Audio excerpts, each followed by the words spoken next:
दोस्तों 70 के दशक तक क्रिकेट के खेल में हेलमेट का प्रयोग नहीं होता था। खिलाड़ी नंगे सिर या फिर कैप लगाकर खेलते थे। वक्त बदला तो बैट्समैन हेलमेट लगाने लगे और आज ये एक जरूरी उपकरण बन चुका है। हालांकि कई वर्ल्ड फेम खिलाड़ी ऐसे भी हैं जिन्होंने अपने पूरे करियर में हेलमेट लगाया ही नहीं। दोस्तों क्या आप जानते हैं कि क्रिकेट इतिहास में हेलमेट की शुरुआत कब से हुई और आखिर दुनिया का पहला खिलाड़ी कौन था जो हेलमेट पहनकर खेलने आया? दोस्तों क्या बैट्समैन को हेलमेट पहनना जरूरी है और क्या आपको पता है कि स्टैंडर्ड हेलमेट के मानक क्या हैं? तो चलिए आज के इस वीडियो में हम आपको क्रिकेट हेलमेट से जुड़े तमाम फैक्ट से रूबरू कराते हैं। दोस्तों नमस्कार, आदाब। आप देख रहे हैं हमारा खास एपिसोड फैक्ट से रूबरू।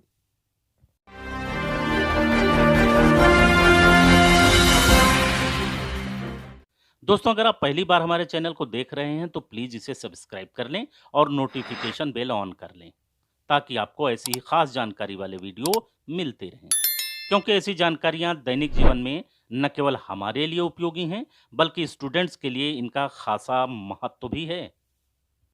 क्रिकेट इतिहास में पैट्सी हेंड्रेन पहले इंग्लिश खिलाड़ी थे जिन्होंने साल 1933 में सेल्फ डिजाइंड प्रोटेक्टिव हैट का इस्तेमाल किया था। 1933 में वेस्टइंडीज के खिलाफ लॉर्ड्स के मैदान में वो रबर का हैट पहनकर बैटिंग करने आए थे।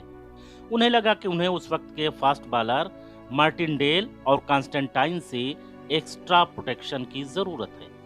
70 के दशक में ऑस्ट्रेलिया के जेफ थॉमसन, वेस्टइंडीज के Andy Roberts, Colin Croft, Malcolm Marshall, Lance Gibbs, Michael Holding, Joel Garner, Pakistan के इमरान खान, ऑस्ट्रेलिया के डेनिस लीली और न्यूजीलैंड के रिचर्ड हेड्डी जैसे फास्ट बॉलर उभरे जिनकी खतरनाक गेंदबाजी से डर पैदा हुआ।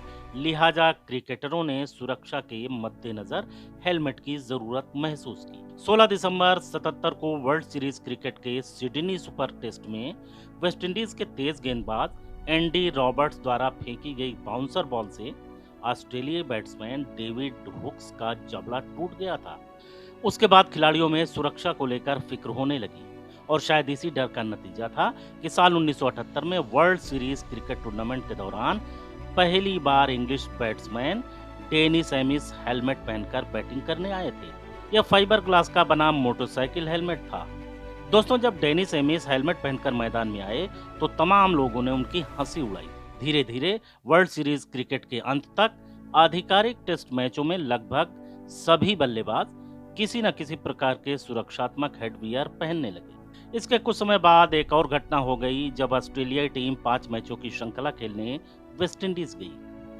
गुयाना में हो रहे दूसरे टेस्ट मैच के दौरान जब ऑस्ट्रेलियाई कप्तान ग्राहम नील यॉलेप 118 रन के स्कोर पर थे कि वेस्टइंडीज के तेज गेंदबाज कोलिन क्राफ्ट के खतरनाक बॉल ने उनका जबड़ा तोड़ दिया था, जिसके चलते वो तीसरा टेस्ट नहीं खेल पाए। उसके बाद 17 मार्च 1978 में ब्रिजटाउन में वेस्टइंडीज के खिलाफ ऑस्ट्रेलियाई कप्तान ग्राहम नील यॉलेप हेलमेट पहनकर मैदान पर खेलने उतरे। ग्राहम यॉलेप टेस्ट मैच में हेलमेट पहनने वाले दुनिया के पहले खिलाड़ी थे। उस वक्त कई खिलाड़ियों ने उनकी आलोचना की थी और कई खिलाड़ियों ने उन्हें डरपोक तक कहा था। इंग्लैंड कप्तान माइक ब्रियरले पहले क्रिकेटर थे जिन्होंने अपने लिए सुरक्षात्मक उपकरण बनाने की पहल की थी। उन्होंने इंडिया के खिलाफ खेलते हुए इंग्लैंड कैप के नीचे स्कल कैप पहनी थी। हालांकि उस वक्त तक कुछ खिलाड़ी हेलमेट पहनने लगे थे। स्कल कैप प्लास्टिक प्रोटेक्टेड था। बाद में इसे सुनील गावस्कर ने पहनकर पॉपुलर कर दिया था। दोस्तों वेस्टइंडीज के महान बल्लेबाज विवियन रिचर्ड्स और इंडियन प्लेयर सुनील गावस्कर ने कभी भी हेलमेट नहीं पहना। दोस्तों वैसे तो क्रिकेट बहुत ही रोमांचक खेल है, लेकिन कई बार इस खेल ने दुखी भी किया है।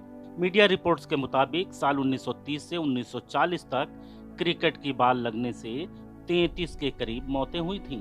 भारत के लिए साल 98 बड़ा ही दुखदायी था। दरअसल 23 वर्षीय भारतीय खिलाड़ी रमन लांबा 20 फरवरी 1998 को बांग्लादेश के ढाका में प्रीमियर डिवीजन क्रिकेट मैच के फाइनल में मोहम्मडन स्पोर्टिंग क्लब के खिलाफ अबाहानी क्रीड़ा चक्र के लिए खेल रहे थे।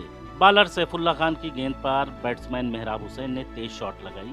शॉट इतना भयानक था कि फील्डिंग कर रहे रमन लांबा के सिर से जाकर गेंद टकराई और विकेट कीपर के हाथों में पहुंच गई। रमन लांबा 3 दिनों तक कोमा में रहे, फिर 23 फरवरी को उनकी ढाका में ही मौत हो गई। साल 2009 में एक मैच के दौरान एक फील्डर द्वारा फेंकी गई गेंद इंग्लिश अंपायर एल्कविन जेनकिंस को लगी और उनकी मौत हो गई। साल 2014 के नवंबर में ऑस्ट्रेलिया के सिडनी क्रिकेट ग्राउंड पर ऑस्ट्रेलिया के लिए खेल रहे 26 वर्षीय फिलिप ह्यूज की गर्दन पर बॉलर का बाउंसर लगा। बॉल इतनी खतरनाक थी जिसकी चोट से ह्यूज 2 दिन कोमा में रहे और तीसरे दिन उनकी दुखद मौत हो गई। क्रिकेट के दौरान हो रही घटनाओं को देखते हुए बीच बीच में हेलमेट को अनिवार्य बनाए जाने की मांग होती रही। जून 2023 में इंटरनेशनल क्रिकेट काउंसिल यानी आईसीसी ने खिलाड़ियों की सुरक्षा को देखते हुए हाई इंजरी रिस्क पोजीशन पर फील्डिंग या बल्लेबाजी करने वाले खिलाड़ियों के लिए हेलमेट पहनना जरूरी बनाया गया। इसके अलावा अगर कोई बल्लेबाज जब किसी तेज गेंदबाज का सामना करता है तो उसे उचित हेड गियर या हेलमेट पहनना जरूरी बनाया गया। वहीं अगर कोई विकेट कीपर स्टंप के बिल्कुल पास आकर कीपिंग करता है तो उसे भी हेलमेट पहनना जरूरी होगा। आईसीसी के मुताबिक सारे हेलमेट ब्रिटिश स्टैंडर्ड के अनुसार सर्टिफाइड होने जरूरी हैं। दोस्तों आज के वीडियो में बस इतना ही। जानकारी अच्छी लगी हो तो इसे शेयर जरूर करें ताकि दूसरे लोगों को भी इसका लाभ मिल सके। दोस्तों अगर आप किसी खास विषय पर जानकारी चाहते हैं तो नीचे कमेंट बॉक्स में हमें अपने मैसेज कर सकते हैं। आज के लिए बस इतना ही। मिलते हैं ऐसी ही एक और खास जानकारी के साथ। तब तक के लिए अलविदा।